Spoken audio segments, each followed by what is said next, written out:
today opened up its social networking site to the masses. Previously, only college or high school students or businesses could join Facebook, but now anyone with a valid email address can join. Today, together, we're going to start a movement.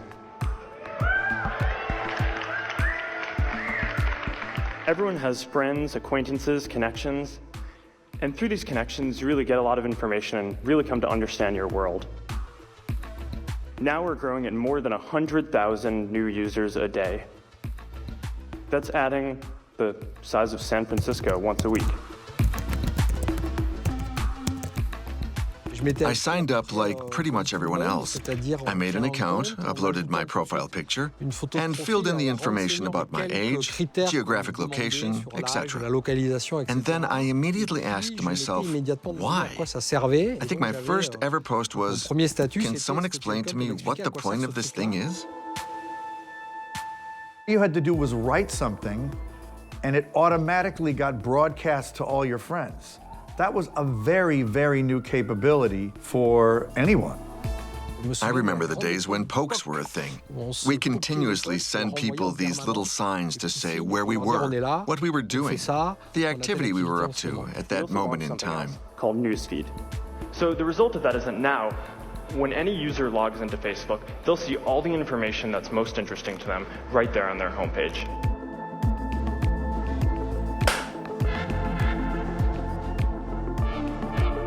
So I remember the question of the newsfeed very well. The feed was a big deal when it started. The news feed was a truly innovative and game-changing feature. The platform was a collection of personal pages linked together, but users would simply visit their own page and then navigate through their friends' pages one by one. With the news feed, everything became centralized.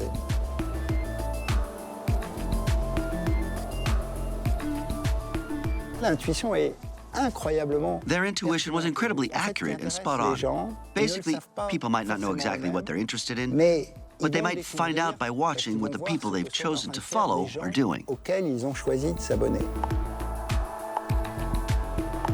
he was right in seeing that as catnip, in seeing that as total cotton candy that would get people to come back and come back and come back. But he also built a feature that people started to feel really grossed out by and feel uncomfortable with. People wanted to ask the question, how could they turn it off? How could they opt out of it?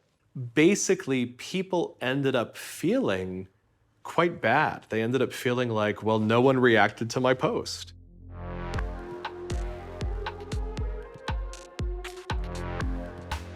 The creation of the newsfeed was treated by its users as a disaster. So when I saw him just days after he launched it, he was in the middle of a genuine crisis.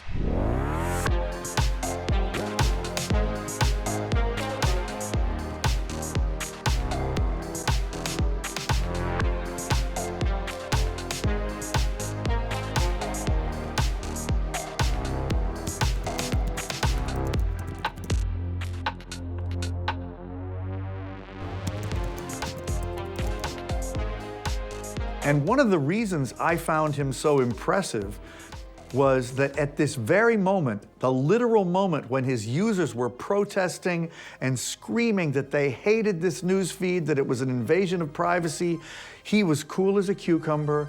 He very clearly knew it would be resolved, and that impressed me. Newsfeed got off to a bit of a rocky start because we did a very poor job of explaining to our users exactly how it worked. Our users asked for some more controls, we gave those to them, and now our users love Newsfeed. They love it. They love it. They love it. They love it. In reality, this was the start of Facebook's business model based on the exploitation of people's data. We continue to do what we think are the right changes, even if some of them are controversial, especially at the time when we do them. How does the social graph get monetized? We can provide really good, relevant advertising to people because they tell us exactly what they're interested in and who they know, and those people tell us what they're interested in. Facebook is a company that makes money through advertising.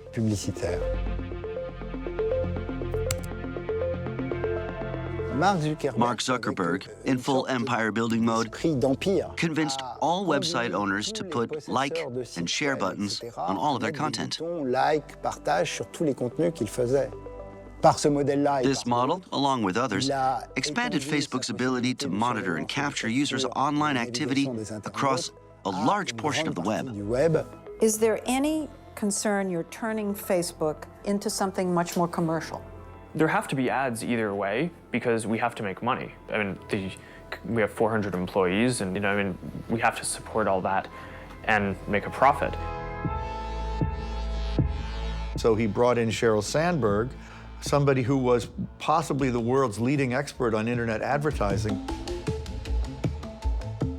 One person who played a pivotal role in Facebook's history was Sheryl Sandberg. She's the one who developed Google's business model. After being recruited in 2008, she was then poached by Facebook in 2009. In football terms, you could say she switched clubs. It really was a crucial transfer which led to her overseeing the implementation of their business model. She played a major role in driving growth across the industry. And she essentially rethought the entire business architecture of the service and turned it into what later became the most profitable business that had ever existed in capitalism.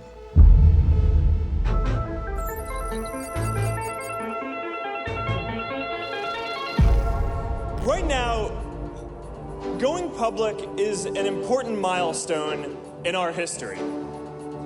But here's the thing. Our mission isn't to be a public company. Our mission is to make the world more open and connected. So let's do this.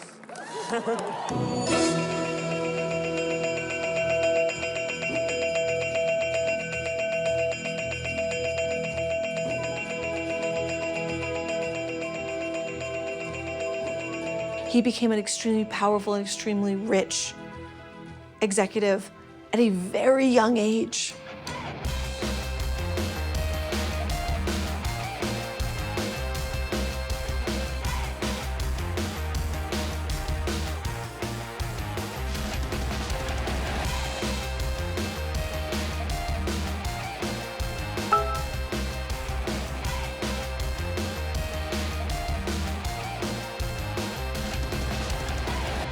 Instagram has become a popular way to share the photos they take.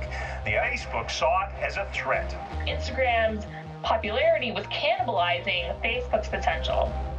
There was more of an ego clash between CEO Mark Zuckerberg of Facebook and CEO Kevin Systrom of Instagram.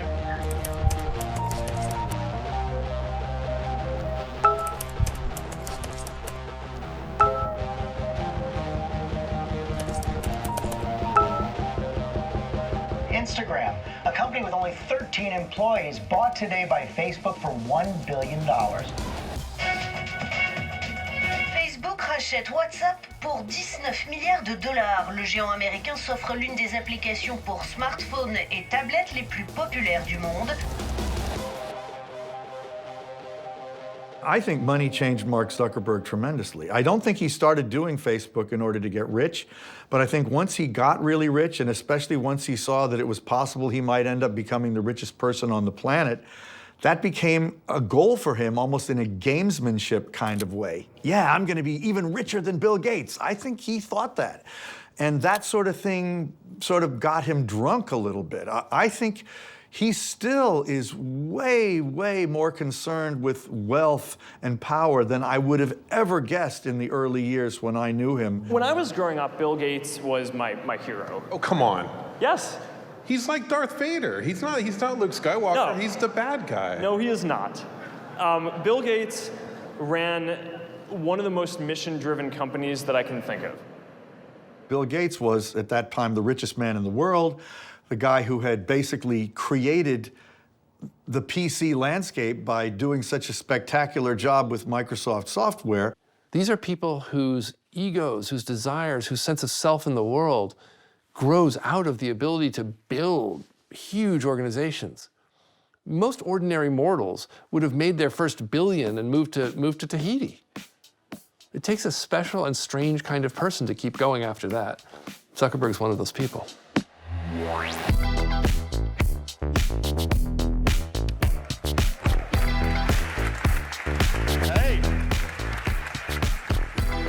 love Rome.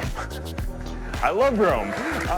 The core mythos of Facebook is that it's an empire that spans the oceans. I studied Latin and Roman history and culture, and I loved it so much that when I was going to college, I actually thought I was going to major in classics. I didn't. I ended up majoring in computer science and psychology, but I didn't make it that long in college anyway, so... He's a hegemon. He's someone who controls something that is enormously powerful. He has a very particular haircut.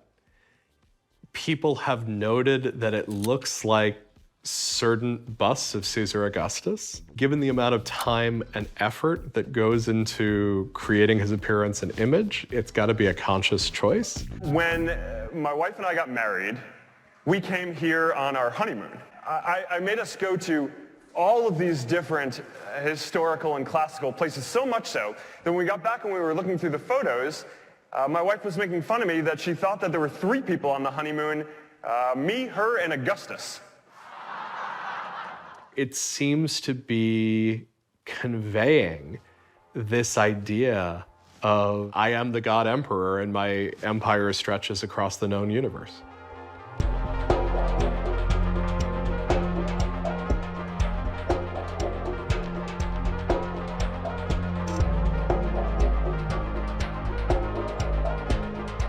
This is my favorite moment in Facebook. I'm entering the building, there are guards there. It looks like, just looks like a town. I'm gonna enter the town. This is the Bayshore campus. I see there are these iPads on the wall that, and you have to sign a non-disclosure agreement on the iPads. You have to say, I promise, not to say what I see inside Facebook, okay? Everything here will remain secret. But up above those iPads are a series of posters. And the posters say things like, move fast and break things. Or, this is my personal favorite, be open. Like, be open? While I'm signing away all my rights to ever say again what I've just seen inside the company? And this is the paradox of Facebook in a nutshell. But what really surprised me was how the walls were decorated with posters for American countercultural social movements. Facebook is not a countercultural company. So the Analog Research Laboratory was created by folks from the design team, the same folks who brought you the thumbs up logo. They wanted to make some posters. They got Zuckerberg's permission, and they became a kind of internal propaganda wing. What would you do if you weren't afraid? Be open. Move fast and break things. A big part of what they break is laws. Yeah. Yeah, 1, 2, 3. Oh, the clap. Yeah.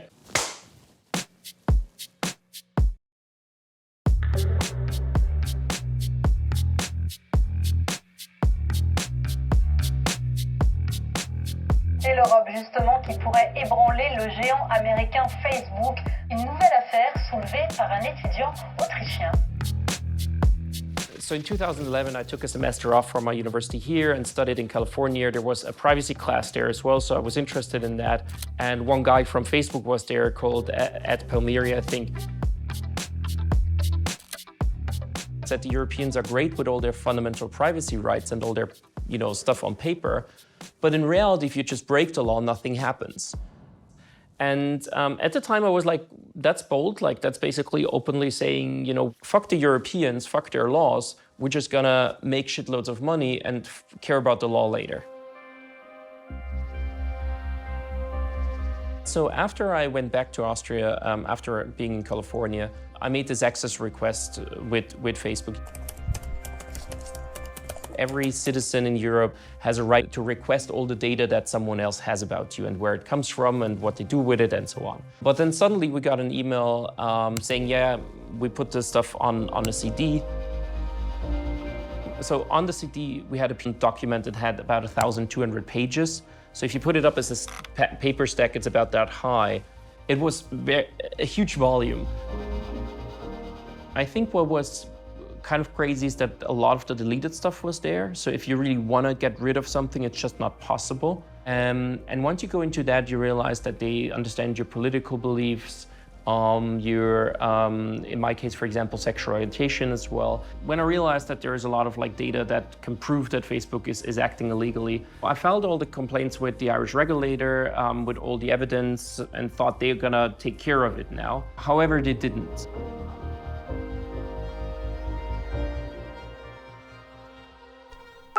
There was a Facebook representative sending me an email, basically saying, don't you want to sit down and talk?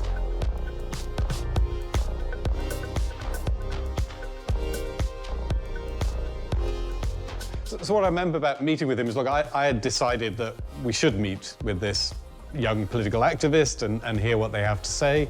In the meeting, we actually realized that for all of the points we had, Facebook didn't have an answer.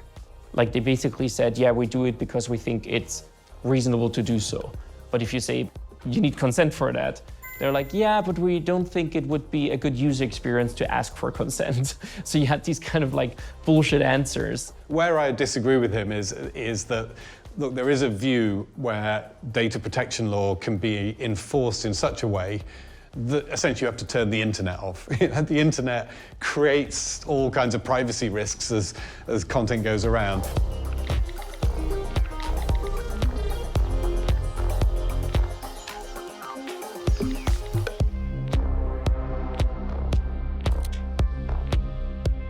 We, the media, the public, have made him into a king.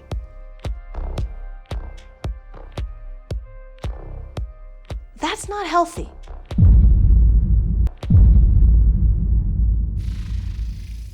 Thank you, Mark.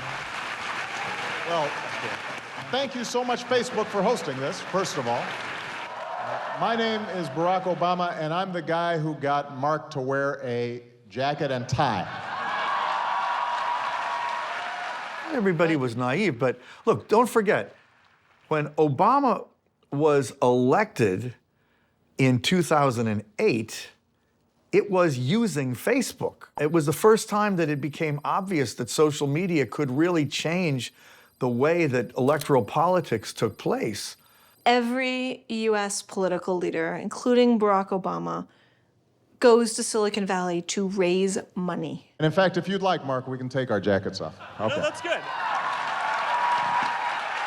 So Obama acquires the leading edge cool of a West Coast tech firm, and the West Coast tech firm acquires the longstanding legitimacy of American political leadership.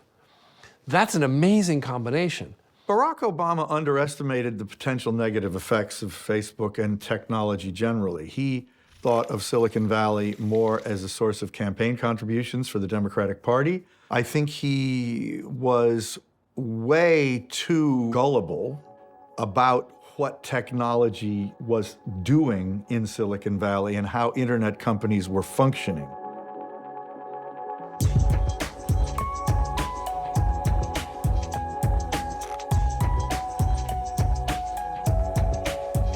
The great shame is that the West Coast tech firms, including Facebook, have so successfully convinced our congressional leaders, our Washington leaders, that somehow they are from the future and Washington is from the past, that somehow they should be left unregulated. That marketing hustle has resulted in a radically unregulated speech space in Facebook that's caused enormous harm. Today, many criticize the political naivete of those who believe that social media could serve as a tool for empowering civil society, both in democratic as well as in authoritarian or totalitarian states.